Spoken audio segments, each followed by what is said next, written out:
পবিত্র ঈদ মিলাদুন নবী সাল্লাল্লাহু আলাইহি সাল্লাম উদযাপন করা যাবে কিনা, অনেকে এটাকে জায়েজ মনে করে। এখানে আপনার অভিমত কি?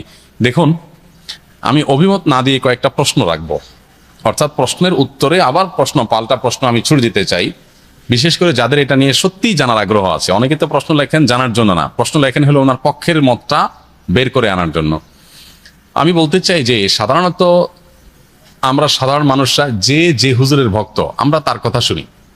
যে হুজুর মিলাদুন নবীর পক্ষে, তার ভক্তরা মিলাদুন নবীর পক্ষে কথা বলে এবং সেরকম দলিল খুঁজে বের করে সোশ্যাল মিডিয়াতে সেটা নিয়ে লেখালেখি করে। আর যে হুজুর মিলাদুন নবীর বিপক্ষে, ওনার ভক্তরা মিলাদুন নবীর বিপক্ষে তারা ক্যাম্পেইন করে, কাজকাম করে। আমার কথা হলো যে আপনি হুজুরদের পক্ষ বিপক্ষ না নিয়ে কয়েকটা প্রশ্নের উত্তর খোঁজার জন্য আপনি নিরপেক্ষভাবে চেষ্টা করেন। আপনি নিজে একটু সচেতনভাবে, সতর্কভাবে, অনুসন্ধানের দৃষ্টি নিয়ে এই প্রশ্নগুলোর উত্তর খোঁজার চেষ্টা করেন।